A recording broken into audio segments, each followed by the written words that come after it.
Good evening. Hello, everyone. Let's take everyone kind of fill in our seats here and let's get going. My name is Kay Cotter, and I am the vice chair. I'm the chair, not the vice chair. I'm the chair of the advisory board for the Center for Brain Health. A great honor for me to be here to welcome you tonight to the Brain Health 2020 lecture series entitled Brain and Owner's Guide, sponsored by the Container Store. Tonight we have a very special treat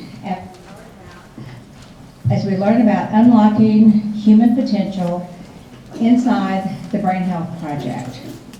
Tonight's lecture is sponsored by Caliber Home Loans. And let's take just 1 minute to thank the Container Store and Caliber Home Loans for their sponsorship.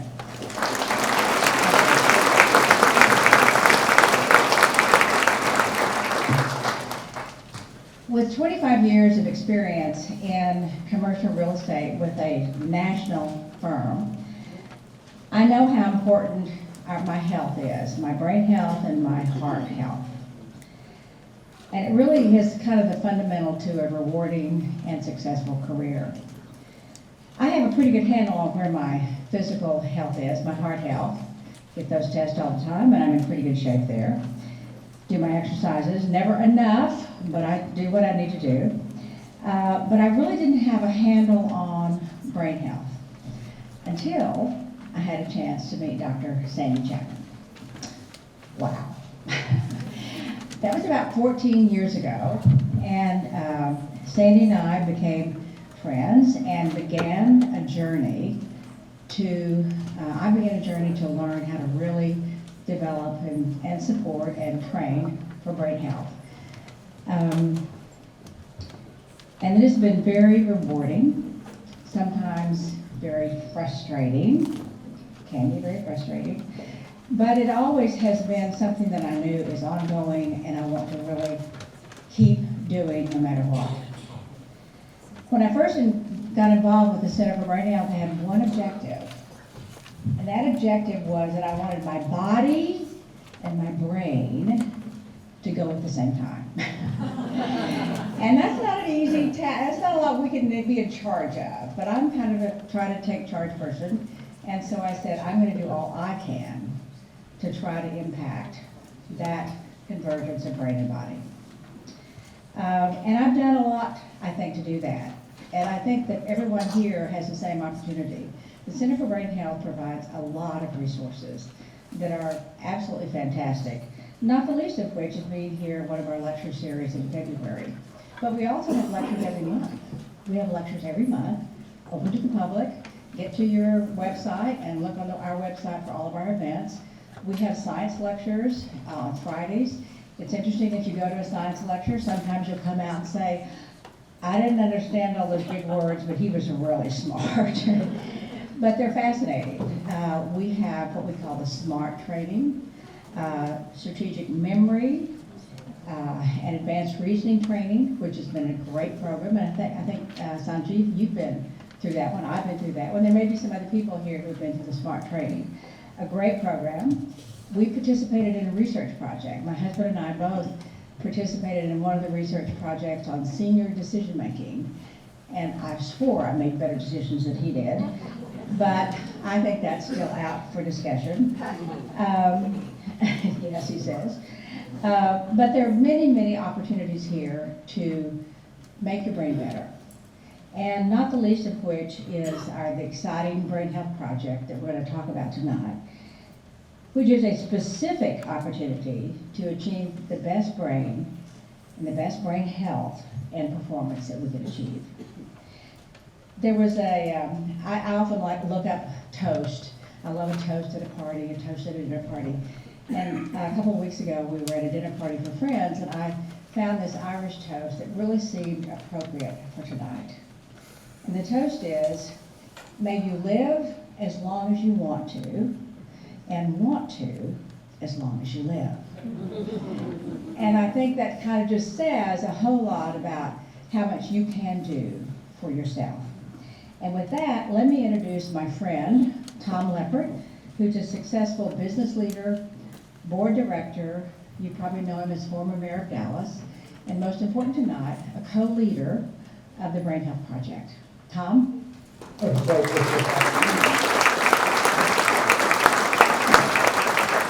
that was a kind introduction, but I have to point you to the four of us. PhD, PhD, PhD, and then some miscellaneous words, miscellaneous letters at the end. I think that was Kay's idea to make me feel a little bit better and to confuse all of you. You ever felt like the whole world's a tuxedo and you wear a pair of brown shoes? We appreciate you being here this evening to relate an endeavor of the Center for Brain Health that all of us believe is going to change the lives not only for each one of you, but potentially for society in general. Our purpose this evening is very simple. We want you to be as excited and passionate about what's happening as all of us are. So we're not only going to talk the what, we're going to talk the why of the project, we're going to talk the how, and perhaps most importantly, the if part. If we succeed, what does it mean? We've got three great panelists that Kay said are involved in leading this project. Each one of them brings a terrific background, and I've had a chance to get to know and work with them over the last several years. I want you at the end of this evening to see what I've seen over those last several years. And that are people that are not only knowledgeable, but have the character and the passion to make a difference in the lives of each one of us. Let's start with Sandi Chapman. All of us know Sandi as probably one of the preeminent cognitive neuroscientists in all of the world. You know her because she established the Center of Brain Health back in 1999. She also serves as the D. Wyly Distinguished Professor at the University of Texas, Dallas, which the Brain Health is associated with. In addition to creating the Brain Health Center in 1999 and 2017, we did the Brain Performance Institute, and then just last year, the Brain Imaging Center, which allows us to set up metrics over time based on scientific research. Now, Sandi's background is pretty interesting. She started out not in the clinical side of it, but desiring to get a math degree at the University of Texas, Austin.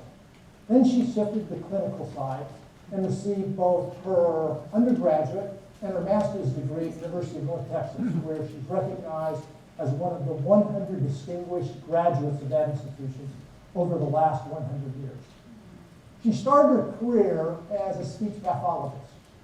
She worked with a number of autistic children and saw that with all the problems and challenges and issues that they had the incredible ability to solve problems that in a lot of cases went beyond all of us. It was that appreciation for the brain elasticity, the mobility, and the ability to adapt that got Sandi excited about this. She's been involved in over 60 research institutions, 60 research grants, hundreds of different articles that she's published all across. As I said, she's recognized truly as one of the preeminent people in brain research today. I will tell you, she is a gem to this community, and we are very appreciative of what she's done here in really establishing the Center of Brain Health as one of the key parts of this community. Sandi, let me start you off. You've been involved in decades of brain research and truly have made a difference. Talk a little bit from here on out, though. What are your aspirations? What do you personally want to see happen on brain research in your role as we look at the next couple of decades?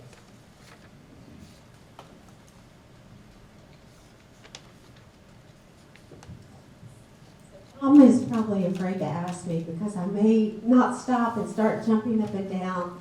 As many of you know, my passion is thinking 35 years ago, I spent so much time diagnosing people. You know, this is what you've got ADHD or autism, or you've had a stroke, or you're preemie.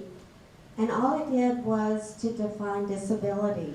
And yet, I saw so much potential and we uncovered it.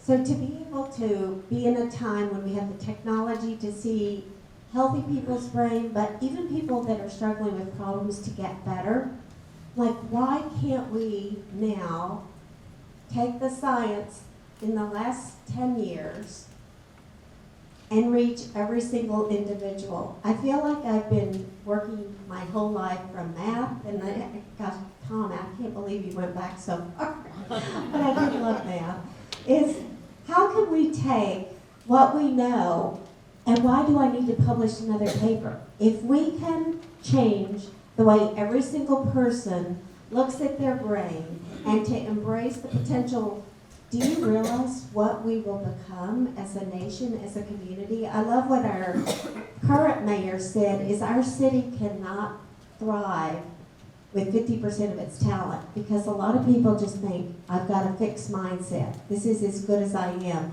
We want everyone in this room, every community that you work with, every state, every nation, to be excited about their brain. And that's what I'm most passionate about, is how can I reach, how many, 9 billion people, 7 billion? I'm ready, are you? Terrific. Thanks, Sandy. Ian Robertson is a Scottish neurologist and a clinical psychologist. He serves as the T. Boone Pickens Distinguished Scientist here at the Center for Brain Health. He is known for his translational research into human attention, brain plasticity, and rehabilitation.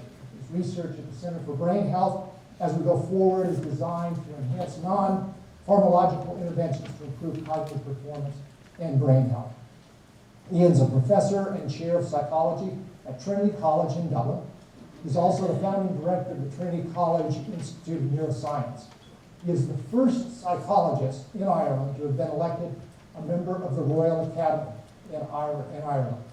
He also has visiting positions in London, Toronto, Wales. You've got more titles now in the British Commonwealth than Prince Andrew does.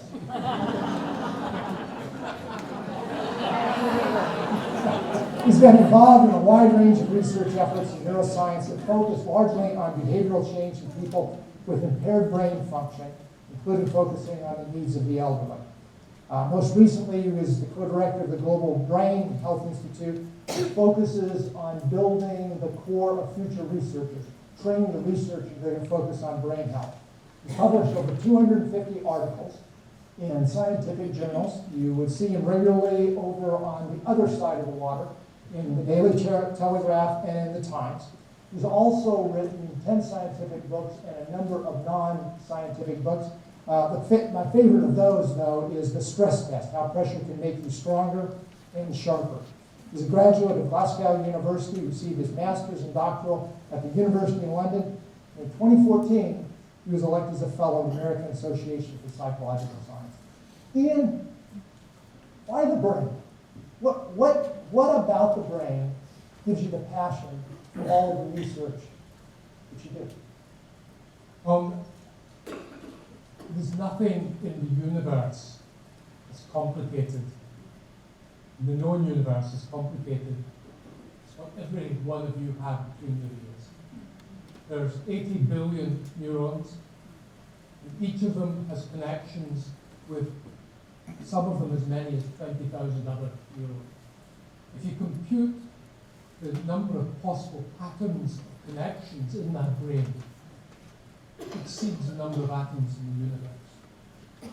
So here we have this remarkable, extraordinary seat of everything that we are, know, and do. The human brain, human consciousness. How can you not study the brain? How can you not be fascinated by this sort of thing? And the other thing about it, and something I only discovered having believed, as the great neurologist Kayal said, neuroscientist Kayal, Spanish neurologist said, once dead, a central nervous system neuron cannot regenerate. And that one statement introduced a mindset that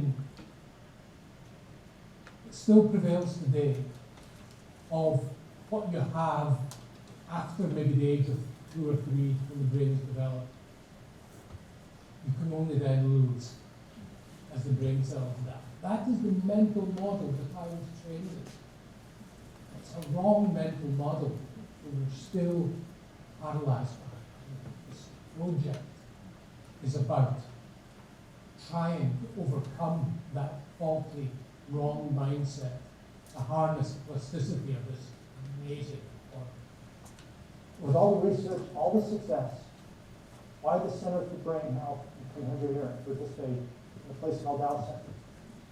I'll tell you why. Well, for a start, there was another revolution started in Dallas, Texas. It was the Cooper Clinic. The whole idea that you could do stuff about your heart. That started in Dallas. Dallas has brilliant people, but it has a leader in Sandi who has been plowing this furrow of telling people and showing people how it's possible to reprogram the frontal lobes of your brain, which are the critical coordinating CEO part of the brain, how you can train that part of the brain to alter the entire functioning of the brain. There are so few people in the world who have pursued this lonely road of harnessing the fact of brain plasticity in a tangible, practical way. It is not glamorous. It is not glamorous. It's not molecular. And we're kind of trapped in a mindset that says, really, all this high-level frontal lobe thoughts and mental processes, that's kind of psychology. The real stuff is the molecule. Molecular processes will be what will solve brain. In partnership with the other levels of analysis that we are pursuing, here that Sandi is pursuing, it will, on its own, it will never solve brain health on its own. And so there's so few places in the world. We have a world leader here at Sandi, pulling together a fantastic community of donors in this amazing community of people who are behind Sandi, and that's why that Jeff Lang is going to also spearhead this project. He is a medical doctor and a pharmacologist, served 27 years in the United States Army, 2 tours, battlefield tours in Afghanistan and Iraq. He was recognized as the U.S. Army's premier subject matter expert on traumatic brain injury. He was for years the only neurointensive care specialist in the United States military. He served as the founding director of the Defense Advanced Research Projects Agency. You probably know that as DARPA, the Biological Technologies Office there from 2014 to 2016. He worked on a number of different projects, but 2 were very much at the forefront. One was the prevention and treatment of explosive blast traumatic brain injury, which included the development of technologies that reinforced and brought back brain memory after those situations. And also revolutionizing prosthesis. He was involved in pioneering the first brain-controlled artificial limb for amputee victims. Part of DARPA, he was a professor and active chair of the Department of Neurology at the Uniformed Services University of the Health Services, still serves as a professor emeritus. He was also a professor of neurology and anesthesiology and critical care medicine at Johns Hopkins Hospital, and was also a member of the White House Office of Science and Technology. He was a recipient of the Department of Defense Medal for Distinguished Public Service, the Legion of Merit, and the Humanitarian Award from the Brain Mapping Foundation. He also serves as vice chairman of research in the Department of Clinical Neurosciences at Inova Fairfax Medical Center in Fairfax, Virginia. He provides leadership for the research programs in neurosurgery, neurology, and physical medicine and rehabilitation. Also CEO of NED Biosystems. That's a clinical startup stage biotech firm investigating solutions for a broad range of cancers. He earned his BA with honors from Washington University, earned his doctorate in pharmacology from the Cornell School of Medicine, and then his medical degree from Georgetown. He's done internships and fellowships at Sloan Kettering Cancer, Walter Reed Army Medical, Johns Hopkins University, and at both Cornell and at Sloan Kettering involved in opioid research too. He's a fellow of the American Neurological Association, the American Academy of Neurology, and the Neurocritical Care Society. 150 peer-reviewed articles, and he serves on boards that range from advisory to the National Institute of Health, to the National Football League, and their spine injury committee. He was one of the doctors who treated American Congresswoman Gabrielle Giffords after she had been shot in the head. Also known as a television star, there were 2 separate 60-minute segments that were done on Jeff and his work. You almost think if Jeff had a little bit of education, a little bit of drive, he could think that. Jeff established the landscape for us in brain research. You've been involved in it from a number of different angles, public and private sector. Talk about how you see the landscape, and especially I want to get a little bit in talking to the three of you of where are the gaps in brain research today? What do we need to fill in to kind of realize potential? Well, I'm going to answer that last question first. What do we need to fill in? I'll simply put it as this is, we have not yet developed capability for optimizing brain health. That's where we are lacking, right? And in the world of brain science, we've come a long way. When I joined the ranks of folks that are starting to look at brain from a research standpoint, and this is when Sandi was still in elementary school, and the Society for Neurosciences, and I'm not joking, probably had about 2,000 members, and I think I was like number 3. So right now, at the last Society for Neuroscience meeting, there were over 30,000 participants, not members, participants. So which means that the number of membership was probably closer to 90,000 brain scientists from around the world. So it gives you an idea of the explosion of the interest in the neurosciences. The NIH has an entire institute devoted just to the neurosciences, the National Institute of Neurologic Disorders and Stroke. That is just for neurosciences by itself. So it gives you a flavor of how neuroscience, that is brain science, has expanded over the last 30, 40 years. Okay. And so where we are right now is we know a lot. And as we learn more, we realize we know very little. One of the areas that I worry about is as we learn a lot about the science, and there are wonderful scientists out there working on many, many aspects of it, there are fewer folks looking at how do we build a capability. How does it translate to you? How does it translate to your children? How does it translate to your parents? And on it goes. Because when you look at how we've done in terms of improving longevity of brain, we're lagging tremendously behind the longevity that is associated with heart. There's nobody in this room who does not know that having high blood pressure is bad. There's nobody in this room who does not know that cigarette smoking is bad. There's nobody in this room who does not know that exercising, even moderately, 20 minutes a day, is good. We all know about cholesterol, and the beat goes on. And the beat goes on. What can you say about that for the brain? Just one thing that is equivalent to the things I just told you about for heart. And that's really not a good statement, is it? This is the 21st century. So brain science is marching along at a prodigious rate, and in a wonderful rate. So focus on molecular, focus on genetics, and yada, yada, yada.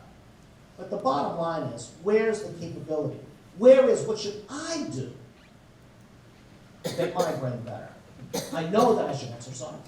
I know I should stop smoking. I should also do all these things. I will bet all of you do those things. I will bet all of you know how many steps you probably had yesterday. Did you watch? Right? I will bet all of you knew what you should have had for breakfast, whether you ate it or not. It's up to you, but I bet you all knew. And so on and so forth. And because of that, by the way, you are healthier than your predecessors. Much healthier. Think about the health that each of you have relative to your grandparents. And we're not talking about 200 years ago, like in the Middle Ages or anything like that. We're talking just your grandparents, right? The post-World War II group.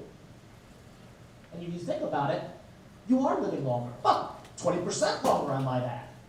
And what are you doing with that? What are you doing with that? Great things. And what would your grandparents have done if we had given them 20 more years? Right? And we can keep going on and on about that. That's brain. That is all brain. The reason why you're living longer is because of your heart. The reason why you have those extra time to do great things is because of your brain. The brain lets you live longer, Excuse me, your heart lets you live longer, your brain lets you do longer. And that's the link. And where we are in brain science, going back to what Tom had asked me, is we haven't made that link yet. That is the big what if. So Sandy, what do we do about that? Given that's the landscape, and there's a pretty big hole from what Jeff just said, what do we need to do to address that to truly make a difference? So there's really three areas that we are trying to change the landscape. The first one is defining what is brain health, which Jeff looked at. And right now, if you think about what is brain health, when people ask me what do I do, and I say I do brain health, and they say, well, I don't need that yet. And I'm like, really? Because we think that brain health is just absence of injury and disease. So if you haven't been diagnosed with something, then you don't need brain health yet. Well, that is a very outdated way, and the science doesn't support that. So we're trying to define it from taking neuroplasticity, the discoveries of the 21st century, and applying it to your everyday life, that you know what is brain health. Defining it from what is going to allow you to do something better next year than what you're doing this year from your brain's perspective. So defining it. The second big thing that we want to do is to be able to measure it. Not just to guess. A lot of people say, well, I think I'm okay. I don't think I'm depressed. I think my medication's working. But we haven't really had any good ways of measuring brain like we have heart. And the measures that we've used are stuck, as Ian talked about, almost in the 20th, old thinking, a fixed mindset. How do we identify disabilities? Not the upward potential of the human mind. Can you be more innovative? Can you do things that are more algorithmic thinking? What are the things next year you could do with your mind that you can't do now? So the potential, how can we measure things instead of just looking at how many losses you've had?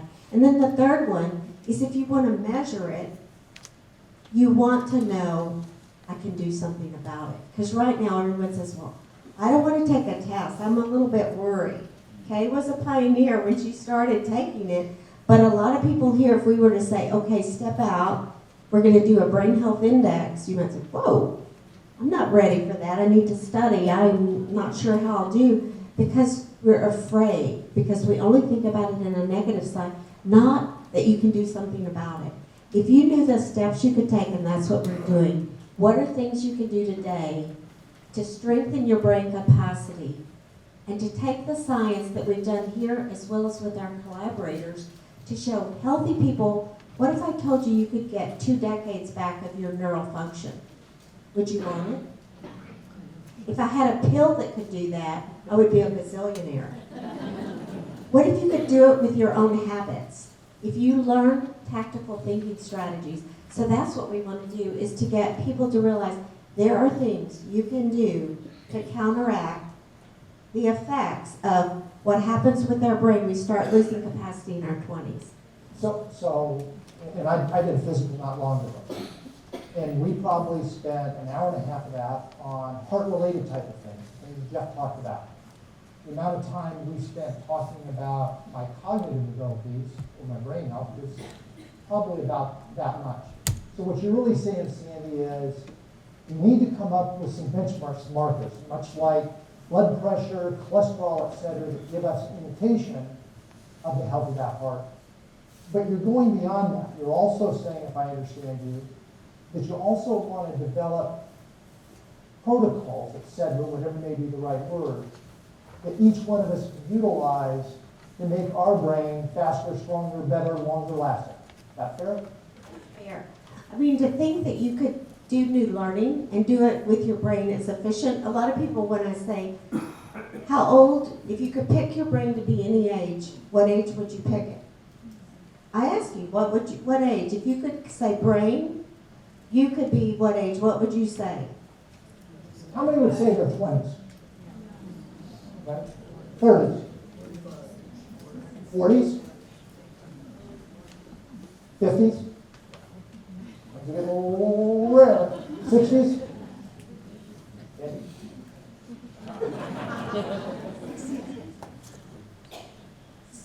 So what I tell people is we always think our brain's better because it learned faster, but it doesn't have near the wisdom that it has as we're older. What we've been able to show is that we can get people's brains, when they learn tactical strategies and not doing some of the things that literally takes away cognitive capacity, like constant distractions, multitasking, and reducing stress, which acts on the brain much like cortisol, which is very toxic. People look like early Alzheimer's that are constant multitaskers. So learning how to use this engine, regain the working system of your brains, how fast it talks to different regions by the way it did when it was 20, but the wisdom that you have for me is an ultimate brain. And that's what our science has been able to show in randomized trials. And yet, people are always like, but what pill should I take? Or what things should I eat? But it's how you use your brain that literally makes it stronger. Okay, we'll come back to that. And again, that's focusing on something all of us can identify with. How can we get more about our brain? But Ian, you've done a lot of research with the elderly, and you've done research on dementia, Alzheimer's, etc. What's the challenge to our society with those diseases, the problems we're heading towards, and what do we need to do from the standpoint of this project to try to address those things? It's a great question, Tom. So let's go back to heart health. You know, there's about we've at least halved the rate of cardiac arrest, death by cardiac arrest in the last 50 years, at least maybe even more. And we can do the same about Alzheimer's disease, or at least reduce it by 30 to 40%, because it's conservatively estimated that about 30 to 40% of dementias are theoretically preventable by changes in lifestyle. And that's even without bringing the knowledge we have about the possibility of building reserve in the brain through the sorts of training that is being developed here and new forms of training we haven't even thought about yet. So I would, with some caution, say that we should be able to prevent about half the cases of dementia over the next 20 or 30 years if we really take it seriously. Now that's not an easy task because it means people have to start becoming very conscious of their brain health as they have about their bodily health. But it's doable. A part of it is to lift up the visibility on brain health. Yes, exactly. And so if we can even hit some of those numbers that you talked about and maybe even push some of the effects out 5 or 10 years, enormous impact, because I think a lot of us have seen on a personal basis the cost of dementia and Alzheimer's.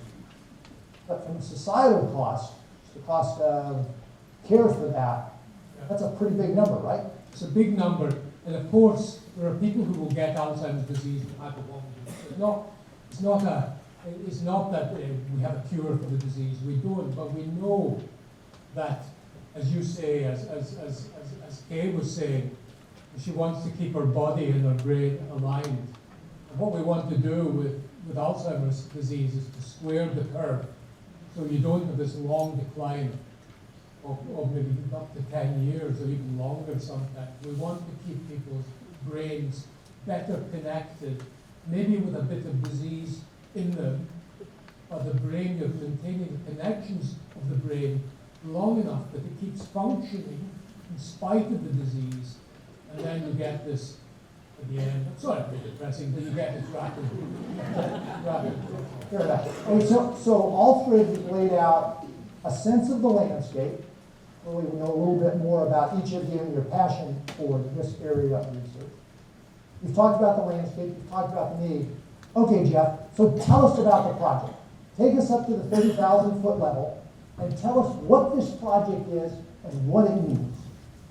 So the Brain Health Project is going to be the project that is going to break this field from moribund, just published papers into creating that capability of which we spoke of.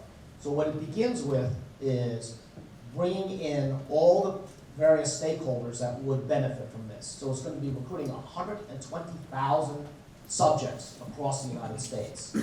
It's going to be recruiting in multiple places. They did that a little bit in like the Framingham study decades ago when they did it for heart, right? That's exactly right. So the Framingham study, which I would point out was truly a landmark study. You want to know the one thing that broke open this whole field of heart health, it was something called Framingham, done in Framingham, Massachusetts. It was actually done at Boston University. And so there was an epidemiologist at Boston University who went to Framingham, Massachusetts in 1948, and said, I'm going to study those things that cause people to get heart attacks. And then that one town, about 4,000 people that he was able to recruit in, they went door to door with clipboards, pencils, and abacuses. Right? And that's how they did the science. And it was remarkable what they were able to achieve. Just remarkable. All the things you heard about, that we just talked about, blood pressure, cholesterol, all that came out of that. All of it. In 1948.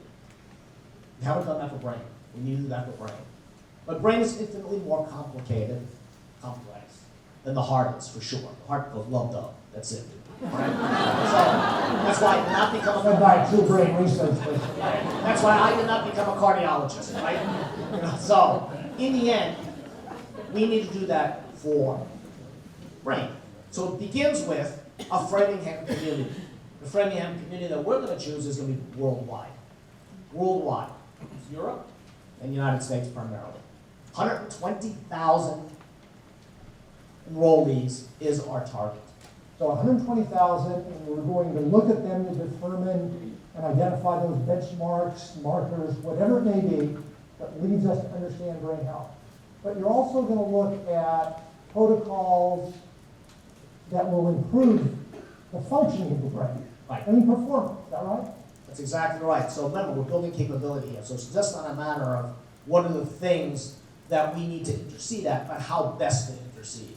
So over the course of this study, not only will we learn what are the important determinants of your brain health, the things you need to pay attention to so that you can, and we believe this, by the way, you can stop the deterioration of your function at about where you'll be about 40 years old. If you think about 40 years old, we can probably keep you at where you were at 40 years old. That ain't bad. That ain't bad. In fact, I'd rather be at 40 years old when I was 20, because when I was 20, I was a real knucklehead. So about 40 years old is about right. And we believe, no joke, we believe that we can get your brain health to the point where you can hold it at 40 and sustain it. No different than your heart. Okay, now that's a pretty audacious goal. Be go big or go home. So, brain health's going to take the lead on this. Talk to us about why brain health is taking the lead, why it's in the best position, but also how you're reaching out, as Jeff said, throughout the wider research community all over the world. So I want to pull up the collaborators that have been part of this. What's interesting about this, when people say, who qualifies, we are enrolling people from ages 10 to 100. So 20,000 will actually be teenagers. We want people to be followed every single year and to say, I want to do everything I can to make sure my brain gets healthier. What happened is that our Admiral McRaven, Chancellor McRaven, who was the chancellor for the Brain Performance Institute, when we did the groundbreaking, he said, Sandi, this isn't enough that you've done the Center for Brain Health with your 120 scientists and research clinicians. It's not enough that you've opened the doors to help corporations and middle schoolers and millennials next door, or the Brain Health Imaging Center. I want you to do something where people say, what do Texans think and do about brain health? Because I've worked with the military, no one has focused on brain health the way you all have. To make the Navy SEALs think about, I want to be stronger, faster with my mind. We do it from the neck down, why not the neck up?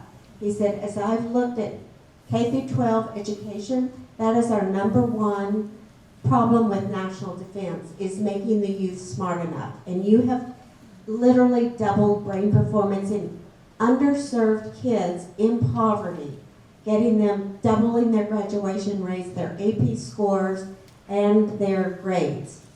I want you to do this on a scale. So we began, when McRaven said that, I began to talk to people that I'd collaborated with over the last 30 years, which brought these 4 people. And to think that Mayor Tom Leppert said yes, Ian Robertson, Jeff Ling, literally blew me away. That they said, we want to be part of this. And they got so many offers to do something.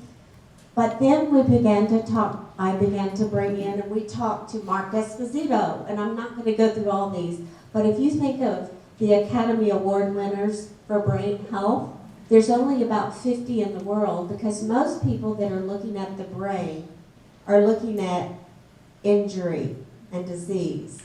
There's only 50 people that are looking comprehensively, how do we take the brain from this perspective? Mark Esposito is a neurologist, and he's head of neuroscience at Berkeley, and he said, Sandy, you're right. As neurologists, we suck. He said, I don't see you till something's wrong, and we need to get ahead of it. Cardiologists figured it out long before we did. He said, I'll come more than Jeff Ling comes to solve this, because this is why I became a neurologist. Vince Calhoun is now at Georgia Tech, Emory, in the Atlanta area. He is head of international human brain mapping. He's doing the human connectome so that we can look at markers of the brain getting better, rather than right now when you do a brain scan, it's what's it about? What's wrong with your brain? We're looking at, can we show markers, and he's going to help us.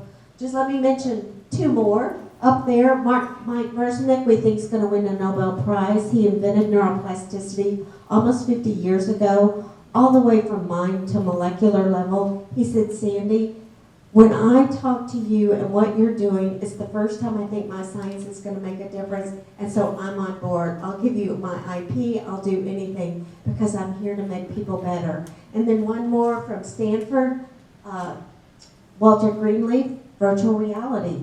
How can we reach people? We're trying to figure out what is the future. It's not coming to places like this, but how can we reach people where they are?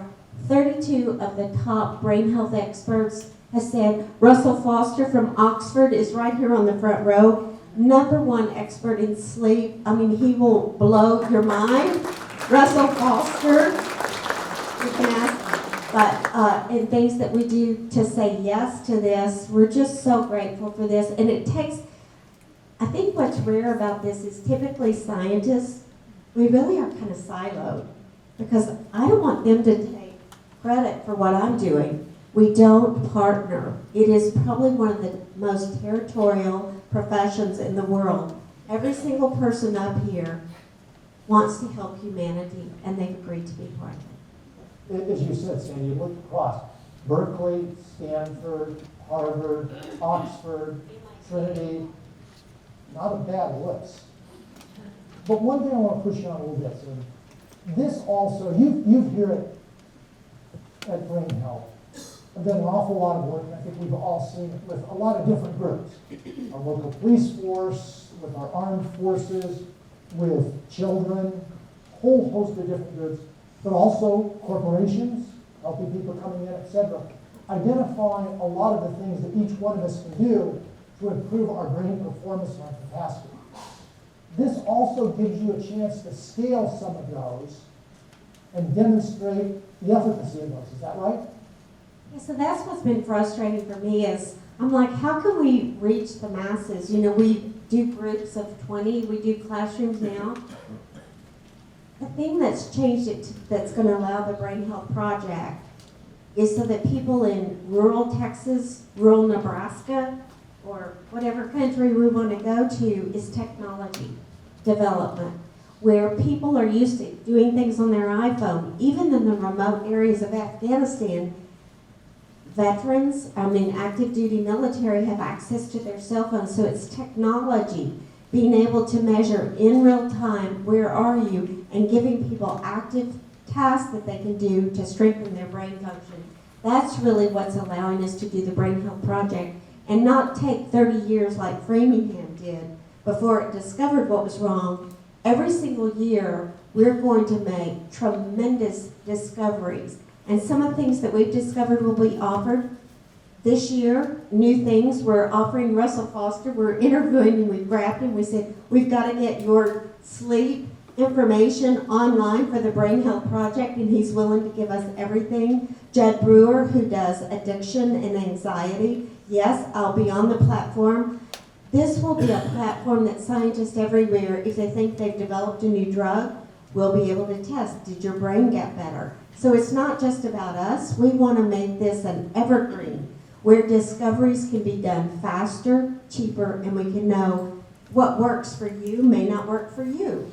How can we figure out, instead of just saying it doesn't work, who does it work for and who it doesn't? So it's going to make our discoveries for what works in brain health a lot more efficient. I hope we're building a sense of enthusiasm for people to get involved here. So, But Jeff, Ian, what else should we add on the project that we have? Well, it's a fantastic, the platform's already up, you'll be seeing it here, it's really a fantastic theme. It's going to allow people to monitor your psychological well-being, your cognitive function, your everyday life function, and your social connectedness, your social abilities. And all of these are embedded around the brain. And you will be able to take a picture of this, be able to monitor this, but uniquely, we have a set of online interventions, the SMART training, some very advanced training from Mike Merzenig's group in San Francisco, and the state-of-the-art advice on sleep and on stress management. So and then there'll be a set of coaches, real people talking, help you through and advising you on how you can bring your brain up to the 40-year-old level capacity that it's not. Jeff? I just want to say that, let's be clear on what this is. This is a research project, but it's going to reach out across, as I said, minimum 120,000 people.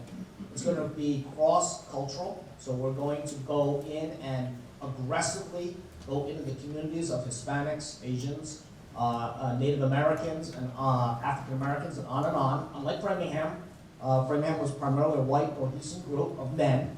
We would expect to have a lot of women. We're going to be 20% are going to be under the age of 18. So these are all target groups that we're going after. We're going after across gender. We want to, very important to include the LGBTIQ community. We're going to go out and be sure that we reach them. How can we do this, you would ask? How can you possibly do this without it costing trillions of dollars? Thanks to our good friends, Steve White and James Evans, we're actually doing it in the hundreds of dollars per person. Hundreds of dollars per person. About $300 a person a year, right, James? About that. $300 a person. And we're able to do that because of technology. This is going to be three-tiered. The vast majority will be purely online. From the comfort of their own home, with the cell phone in their hand, they can be part of this program. And they can get all of the benefits of which we talked about. The baselining, the suggestions of what they should do, our ability to track what they're doing, because wearable will be part of this, to be able to track what they're doing, and we'll be able to see how they're improving or not improving. You're going to learn from both. There'll be another, yeah, and it's also, of course, de-identified and all that.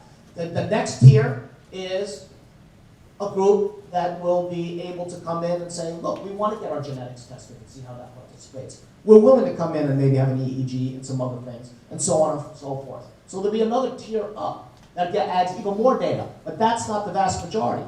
The vast majority, as I said, is going to be strictly going to be connected to us through their online platform.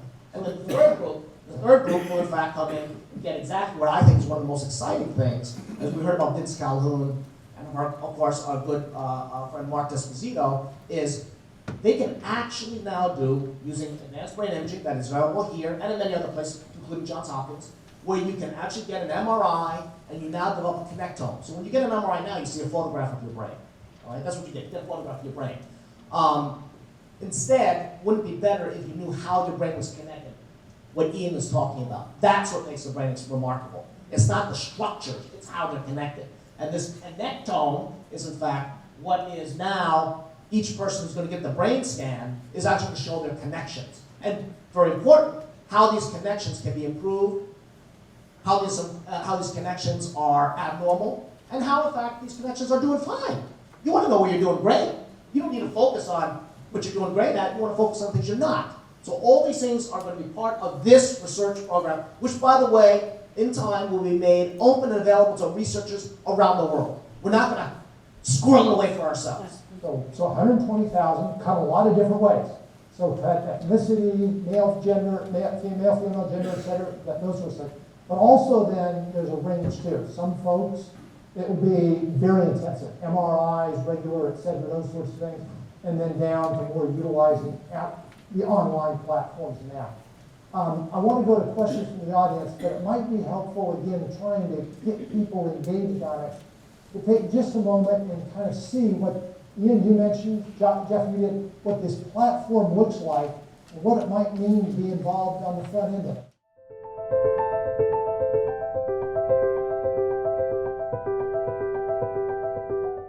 Hi, I'm Stacy Vernon, a clinician at the Center for Brain Health. Welcome to the Brain Health Project. You are about to embark on a journey to enhance your brain's health, power, and resilience. And guess what? The benefits will last your entire life. I'm going to walk you through the journey, which you can access through your personalized dashboard. It's all right at your fingertips. The first step is to measure where your brain performance levels are today. Our brain health performance assessment was developed and tested by some of the world's leading brain scientists. It's the first true scientifically grounded measure of the brain's cognitive capacity and potential. By answering a set of questionnaires and engaging in game-like tasks, we will be able to measure the 4 key areas that make up brain health: cognitive, social, well-being, and real-life experiences. Don't worry, there's nothing you need to study. Just come relaxed, rested, and ready to take charge of your brain performance. When you complete the assessment, a clinician, like me, will prepare a report that includes your scores and recommendations. Your scores make up your own personal brain health index, which is as unique as a fingerprint. It applies only to you. The report discusses the areas in which your brain excels, as well as areas in which you could use a little boost. Based on your index, we'll make personalized recommendations for new brain-healthy habits you can adopt. And by the way, your information is private and confidential. No one else will know your scores unless you share them yourself. So once you've gotten your scores and recommendations, it's time to schedule your coaching session. It's an online video conference at a time that works for you. Think of your coach as your own personal trainer for the brain who will help you adopt these recommendations. One of the benefits of participating in the Brain Health Project is that you'll be able to have coaching sessions every 90 days to track your progress and cheer you on as you practice and master new brain healthy habits. Your coach will guide you, answer your questions, and help you stay motivated and focused on your goals. Let's come back to the dashboard now. Whether you're working on improving your innovative thinking or reducing the effects of negative stress in your life, the dashboard is your command and control center. This is where you learn, practice, and log your progress. While you're working on a habit, we'll send you nudges and reminders to help you along the way. If tracking your progress really motivates you, you will enjoy seeing your habit-forming streaks grow day by day as you get closer to mastery. One of the best things about being more brain healthy is you don't have to make more time in your busy day for something new.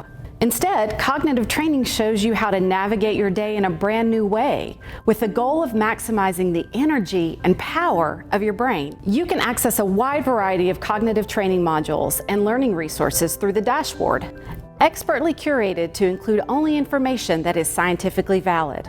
Let's see how much brain power you can gain. With that 1 year as your baseline, you can go back and take another assessment so you can see how you're changing and improving over time thanks to the project. We want you to be your best self. Neuroplasticity is powerful.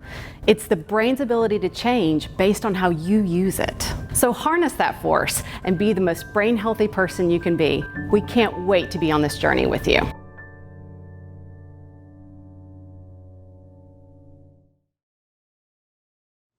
Okay, I'm Julie Fratantoni. If you haven't had a chance to meet me yet, I'm helping coordinate the project.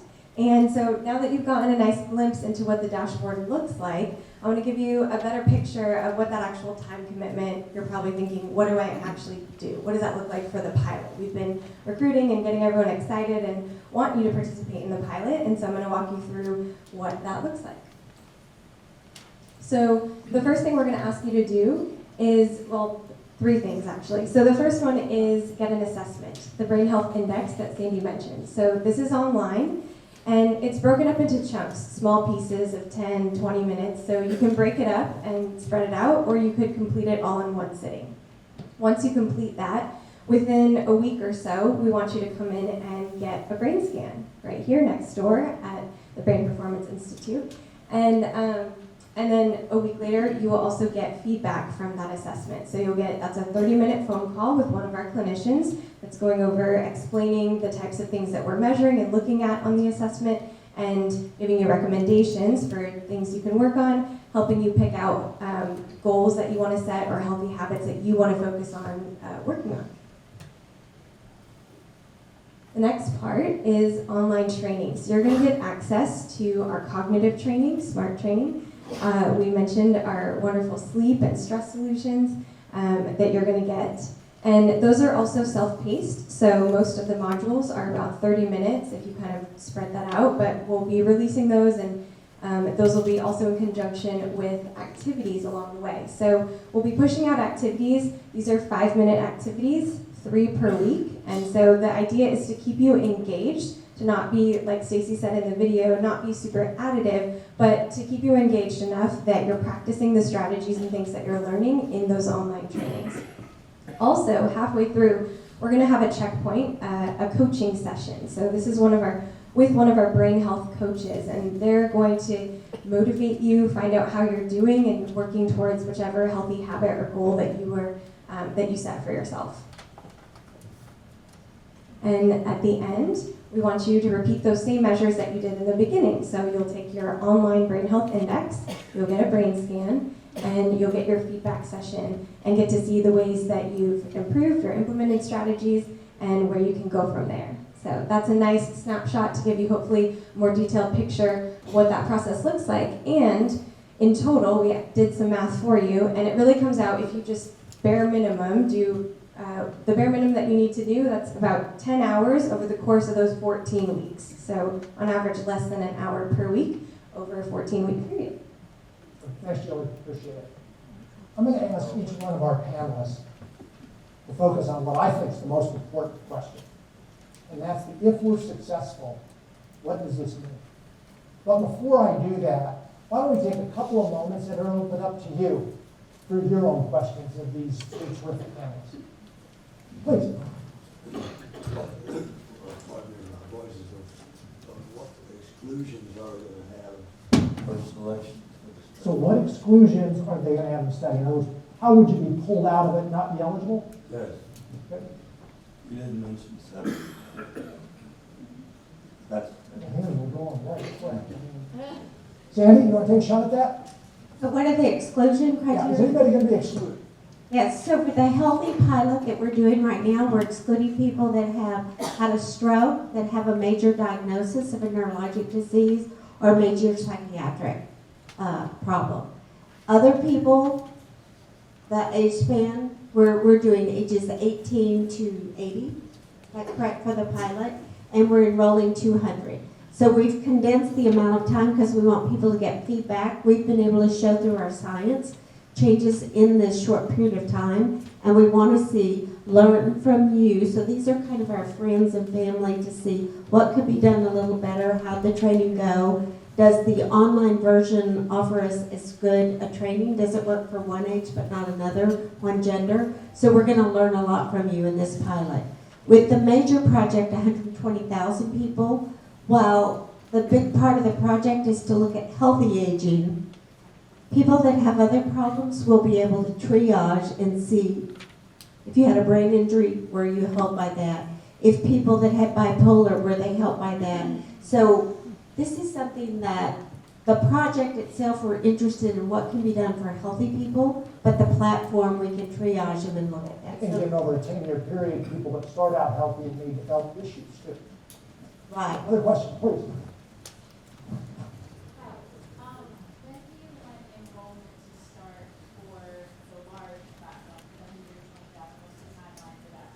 So let's expand that a little bit. Let's ask the question, what's the general timeline over this 10-year period?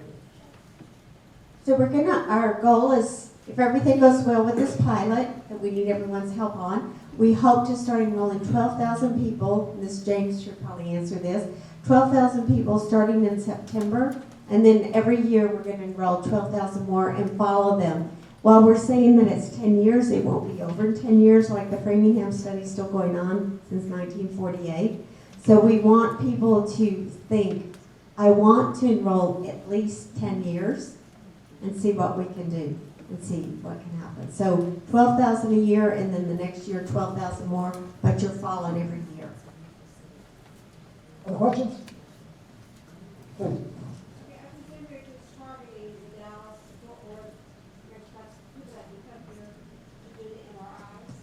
So for the pilot, yes, we're just doing local people, but for the other project, as Jeff Ling mentioned, the reason we have so many collaborators is they will be able to enroll. People can go online and do it wherever they are. So that was one of the goals that the neurologists on our team said, we don't want it to be where people have to go in to sites. This will be available wherever people are. So a lot of those other collaborators will be able to do those sorts of studies and work with us on MRIs, et cetera. So it will not be confined to DFW. The front end, just as we get this set up, will be. But beyond that, it will be spread across the world. Let's see if one time. Oh, please, yeah. You said that the project will focus on 20% 18 and under. How are you getting them engaged in the pilot? So with the pilot, we're starting at 18 just because of the IRB approval for that. And we just went to UTD yesterday to try to get, we're trying to enroll 40 of the 200 to be college age. So if you have a college age 18 to 22, we're going to colleges that are here locally. But if you have some that's 18 and over, we can enroll them. I think a great concern for a lot of people will be privacy. When you're talking about someone's brain, so how can you assure them privacy? That's what I'm with that. So we're doing a couple of things. We've partnered with a group called DataVent, and they are a professional outfit out of San Francisco who do the privacy caretaking of curation of medical records for huge medical corporations such as Kaiser and the like. And so they actually have a proprietary software that they're actually giving to us for this project. And the really cool thing about it is they have something that that would be really appealing to participants, and that is if you're a participant, for whatever reason you decide to drop out of this program, you do not want your data shared, you're done. You can actually push a single button and it will expunge it all from every record anywhere. Google should have such a thing. But DataVent, and you can go online and look them up. That's what DataVent does, and they are one of our major supporters. Otherwise, you're protected by every federal regulation there is. Every single federation that protects patients and HIPAA, everything. HIPAA, IACUC, HUC, I mean, all of them. You are covered by every single one of them. And that's actually, be perfectly straight with you, it's going to be is a requirement of all the universities that are participating. So you have all those assurances. But we did add in that extra piece with DataVent so that if you want out, you push a button and it's gone. And I totally agree that people with data online and all this hacking that's taking place, it is frightening to think, well, what kind of data and what could something about me be exposed? So we're making a lot of effort. We're doing the NIH certificate of confidentiality that a court can't come in and get the records to do. You know, I think that for us, the protection of the individual, we want individuals to be the owners of their data rather than us as university people, because our goal is to empower you to be your best self, not me to tell you what to do. But the confidentiality is, we're going privacy first. It's very important to us.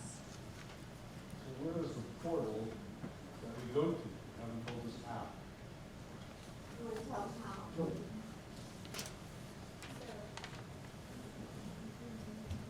So when you get enrolled, we will have kind of step-by-step instructions for each part of this, but we're going to, because it involves scheduling for the pilot, at least with the scan part, you'll get an email that will have kind of your start date. You'll coordinate that with when we're scheduling. And you'll, on that day, get a link through email, and it'll give you instructions for how to log in, create your account, and begin your assessment. Oh, but for information to register, yeah, that's thebrainhealthproject.org. And there it is. And you can also, this QR code is also on the handout that you received.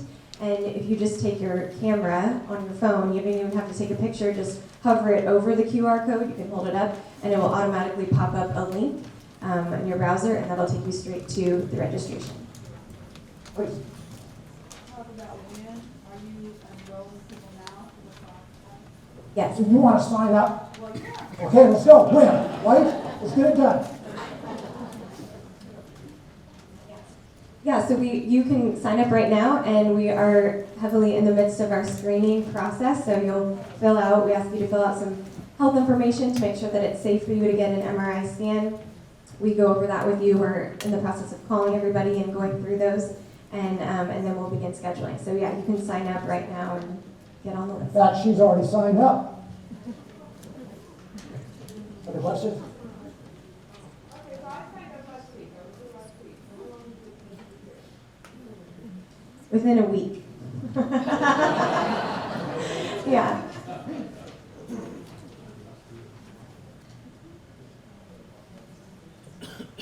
Well, let me ask you a question, and we've had a couple of questions from the other room. And you've spent some time talking about this. We need to get people engaged on the front end, excited, but they've also got to participate through the program. So how do you motivate participants to finish? How do you motivate the participants to finish?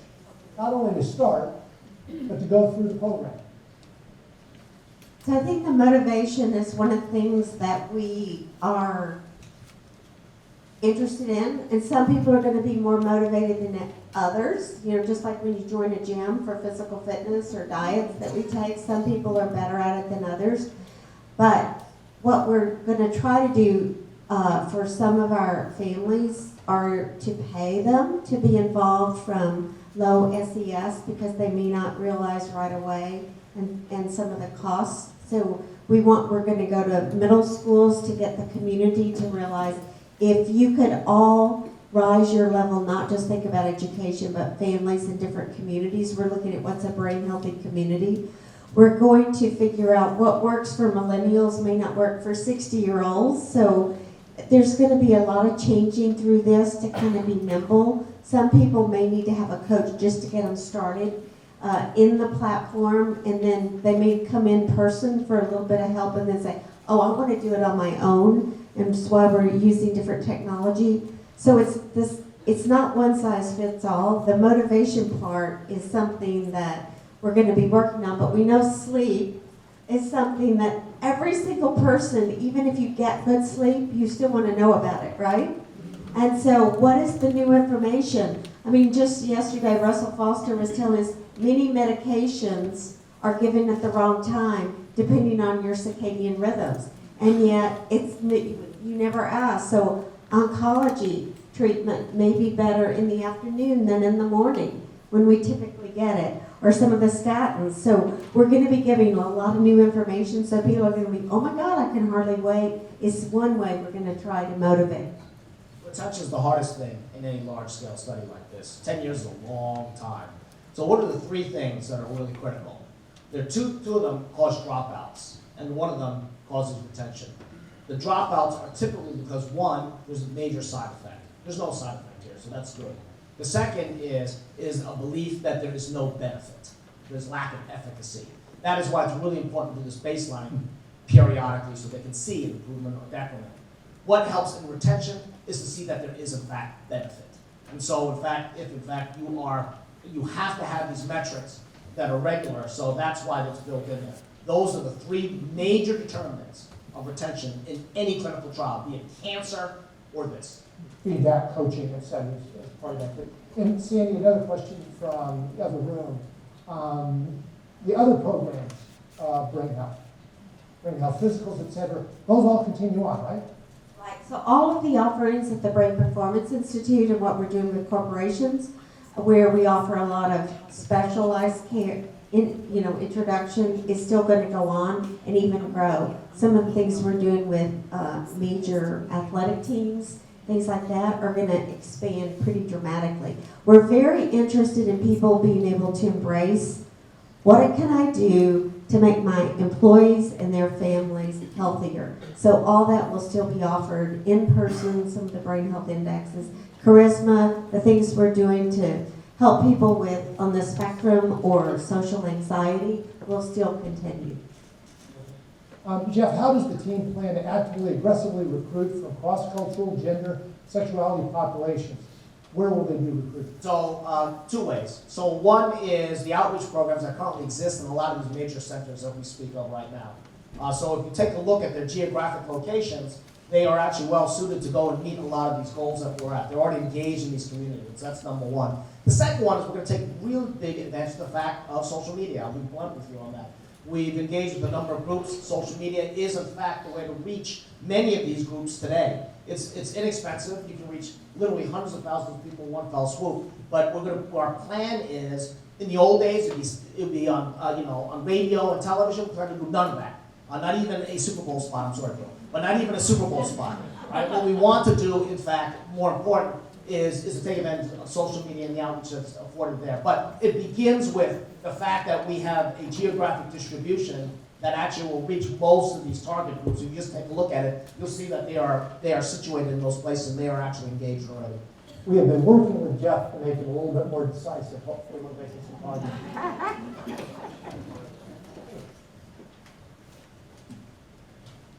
You know, Jeff talked about retention. I come from a commercial healthcare background, and one thing we didn't talk about is ease of use and how easy this is and is going to be from a retention standpoint.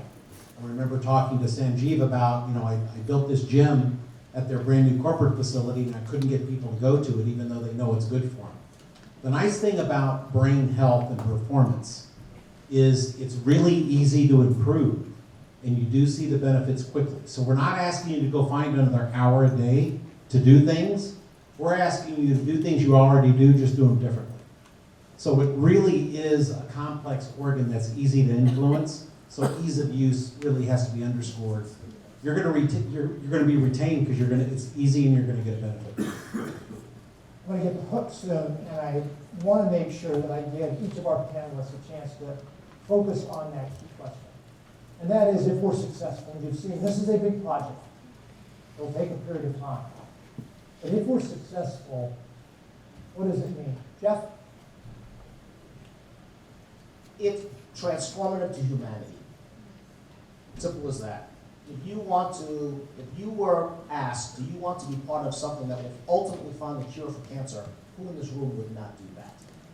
If you found that you were going to be at an opportunity where you were actually going to cure poverty, who in this room would not do that? And this is at the same scale, and I would argue it's at a bigger scale than cancer, is that this is something that can affect every man, woman, and child on the face of the earth in terms of improving the opportunities of their life and improving what our society, our global society can become. It's at that scale that if we, in fact, can improve brain health across the board, that is, in fact, the result that we will get. It's so big that what you have to ask yourself, why are you not part of it? Why, when you were given the opportunity to be part of something this big, why did you say no? And that would be a very tragic thing to be. I like to think of my most favorite philosopher. My most favorite philosopher said, try, do not try. Do, always do. That was, of course, Yoda. Sorry. So the human brain is the cradle of consciousness, and human consciousness is the most miraculous, mysterious thing in the world. So it's the most precious thing we have is that consciousness of our own awareness. And there's no one in this room who should not be able to control the contents of their consciousness, to choose what to think about, to choose how to feel. Yet we don't feel in control. So the greatest impact is the first C, is control. That ability to control that consciousness, to control that incredible, mysterious, most complex entity in the universe. The second thing is connectedness with other people. We are a social species. There's an awful lot of very isolated people. There's no need for us to be lonely. We have to learn how to connect our brains with other brains and to rediscover that that is a huge source of meaning in the world. So connection is a second thing. And the third thing is capacity. We have the capacity to improve our capacity of our brain. It's a tough world out there. It's a competitive world. People have to find their way, be innovative about how to survive, both individually and as groups and as nations. And that capacity is critical. It's the source of our economy. So that's the three things: control, connection, capacity. Sandi? So we are creating an entire new category of health. We are category breakers. If every single person in this room could begin from this moment forward to embrace your brain, get rid of stigma, demystify it, and think, I can do something to make my brain stronger, that would be the goal for what we're doing. Because right now, being stuck in this old definition of fixed mindset, my intelligence is set, regardless of what socioeconomic, this will be the thing that will empower us to solve the most complexities, to be happy, to live fulfilled lives. We are category breakers. We are creating an entire new category of care, brain health. Take your brain health seriously and make sure every single day you're doing things to make it healthier. That is what I'm most excited about. We start out the evening by talking about the purpose of relating the project to you, what it was and what it could mean. Hopefully over the course of the last hour or so, you've got an appreciation for an audacious product that has enormous goals and objectives attached to it. I hope that's built a sense of enthusiasm to get involved, and also to convey the message. Convey what's happening here in Dallas, in brain health. This can very well be the nucleus of brain research going forward throughout this entire nation. I hope you've also got a sense of the leadership. Leadership makes a difference. You've got three individuals, very different backgrounds, but bring enormous expertise and skills and passion to the game. We all live in a very complex world. There's pressures and stresses on each one of us. From a professional standpoint, it's doing more, being better. To the extent that we can expand our brain, our ability to cognitively process information and produce results, each one of us benefit from that. But it's even beyond that, collectively looking at society. For the first time ever, we are producing more knowledge in the capacities of our collective brains.